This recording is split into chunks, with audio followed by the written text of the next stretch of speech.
A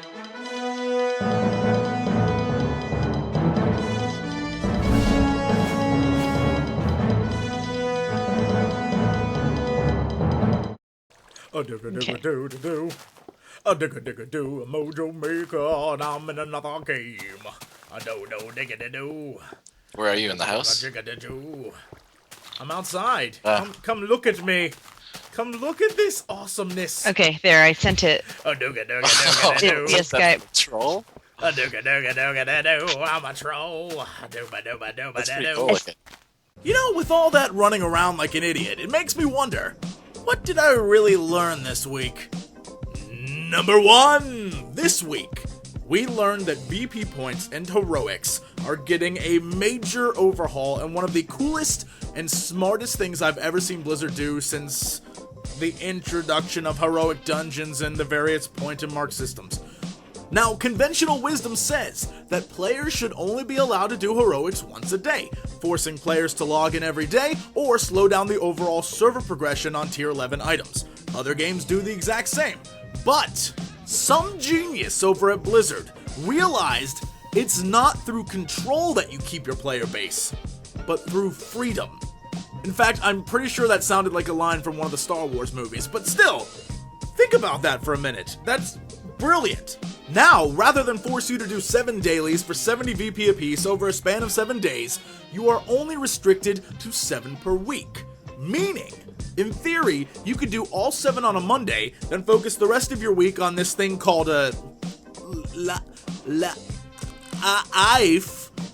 whatever the hell that is, doesn't sound real to me.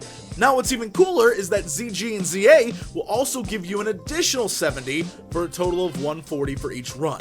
And for those of you who are like, oh no, everyone will be running around in tier 11 and the game will be ruined, they are still keeping the VP cap at 1250 a week.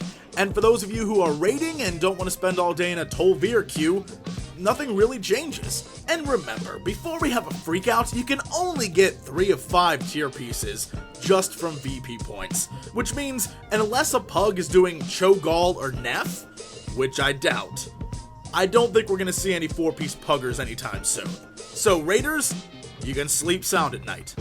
Número 2. Ghostcrawler stopped by this week to explain the philosophy behind why raids seem just a tad harder, and more importantly, that they know that 10-mans are in fact harder than 25-mans on some boss fights, and they're working to fix it. He even went into detail talking about how the biggest nerf of all is actually time, and as more people get more gear and more strats are formed, that more and more boss fights will go down, and really, he says, in the end, we only nerf boss fights so that everyone can experience them. But they try their hardest to wait for all the trailblazing guilds to have enough time to have shown off, which in reality is what it's about. Guilds that plow through the content don't do so because they really like it. They do so because they want to show off on how bad they beat it. But the best of what he wrote is in the conclusion, where he goes into talking about what might be stopping some guilds from actually succeeding. If I were you, I would just pause, 1080p the whole thing, and just read it. It's that good. All in all, great points, a great contribution to the community, and for those of you who were wondering why I was going on about him so much in my last weekly review, well, this is why. I love Ghostcrawler. Also, I mean, come on. That is the best signature of any dev post I've seen in a long time. Number 3! Target position on the minimap. Hurrah! For those of you who have been on the hunt for rares in the past, using various add-ons and such, you know that when those damn chimes go off alerting you that there is a mob nearby, that you rush as fast as you can to find it before someone else gets it. One of the worst things is flying above it and not being able to see it because the targeting is so far away. Yeah. Well, now, not only do you have a little arrow on your screen, but you also have a dot on the minimap, making it infinitely easier to find stuff. Is it a minor thing? Sure. Do we really need it? Not really. But does it make me super freaking happy? Yep. Number 4. Marty, I need 1.21 gigawatts! In a recent Q&A with the devs, they finally let it out that while it's okay for now, they are actually sort of keen on changing the fact that, you spend 1 to 60 in this post-Cataclysm world, then you go to Outland and Northrend, and it's like you traveled back in time where none of it happened, and then suddenly at 80, you pop back into the future. It's nice to see they're looking into that, because for me, it has always bothered me as a completely silly oversight that could be changed so simply by just having Chromie or some other member of the Bronze Dragonflight come in and say, oh yeah, hey, all these things happened in the past and you have to go back to understand your future or something like that. It seems so simple. You wouldn't have to change anything. Rather than take a Zeppelin, just have Chromie port you. The end. Again, Blizzard, if you're looking to hire, I work cheap. Number 5! Though it's entirely talk at this point, the devs have said, you know what? We liked it the first time, we want to improve on it, we may in the future make another hero class when the time is right. Well, might I suggest that closer we get to the showdown with Sargeras or Kil'jaeden, round 2, that we get a Demon Hunter heroic class. It would fit perfectly with the story, and I have a really cool way to start it out. Follow me here. You start at level 65, trained under Illidan in Outland, and your intro story takes place right before heroes come to kill him. Illidan gets killed, and you're left on your own to fend for yourself and learn the ways of demon hunting. Again, Blizz, I work cheap. If hunting demons isn't your Stein of Ale, well, I have been saying for years we need a Brewmaster. He only fights with fist weapons. The more drunk he is, the better. In fact, when you're not drunk, the world gets blurry. The exact opposite of the drunk effects. I'm telling you, a hero class like that would be epic!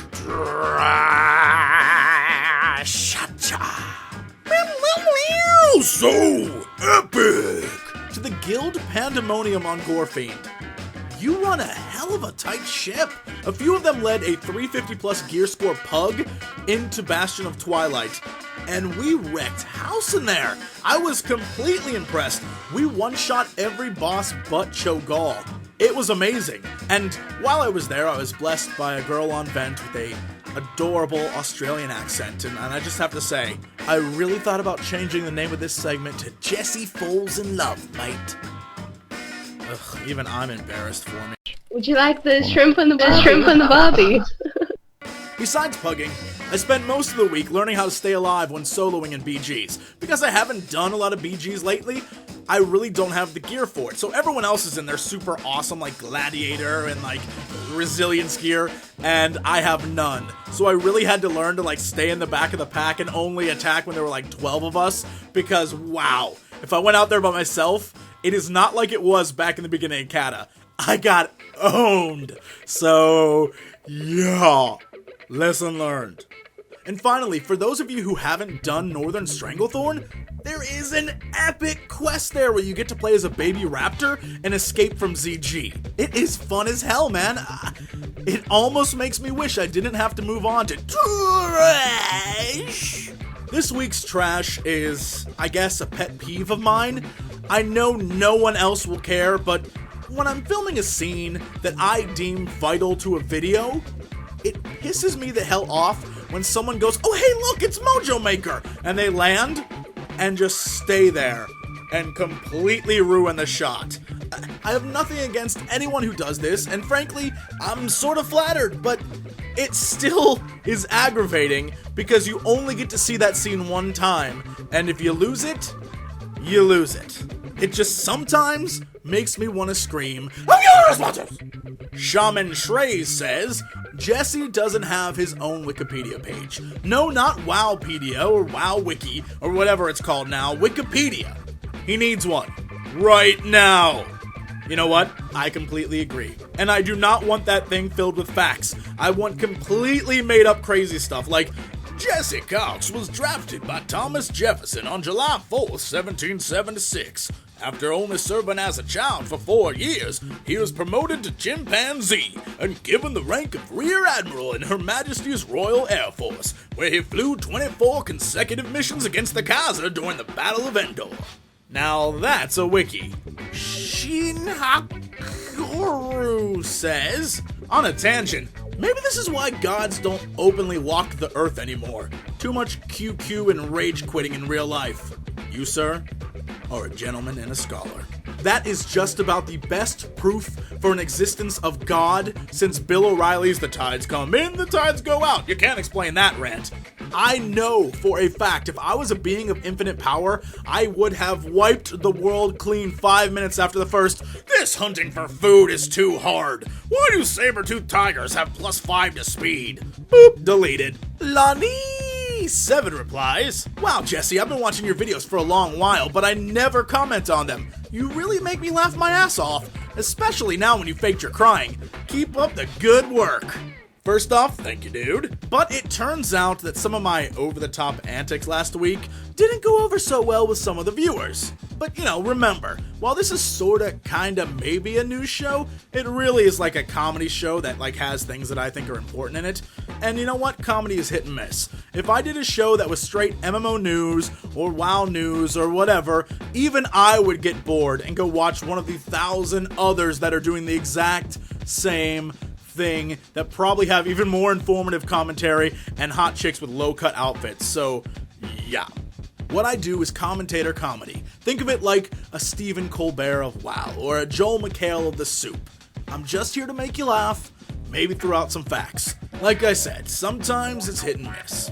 Anyway, honesty over. Let's get back to my poor excuse for comedy with Failure of the Week! For those of you who aren't aware, my guild, Goodfellas, broke up this week. Not that any of you even care, but you know what? I think it sucks. And we were doing pretty good too, but apparently being one of the top guilds on the server isn't being the top guild on the server. So some people who had to be the best left. And sadly, we just didn't have the numbers anymore, which I think is the fate of many Cata guilds now who base their success off of 10-man raids rather than 25.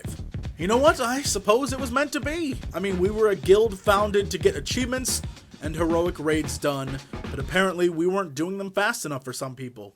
But in the end, even I can't get over how ironic it is that a guild called Goodfellas was sold out by a few main men who we thought were friends, but were only looking out for themselves. Don't get me wrong, I still love the guild. I mean, we were treated like YouTube stars with muscle. We had it all for the asking. Our friends, brothers, kids, everyone came along. I had entire bags stashed with skinning leather. I had a guild bank filled with gems and food. Any loot I wanted was a Tuesday away. Free mounts, the keys to a dozen heroics all over the planet. We bet 20 to 30 G on fortune cookies over a weekend, and then I'd either blow the winnings in a week or go to the gold sellers to pay back the bookies. It didn't mean anything. When I was broke, the guild paid our repairs. We ran everything. We paid off other guilds, we paid off Alliance, we paid off Pugs. Everybody had their hands out. Everything was for the taking. And now it's all over.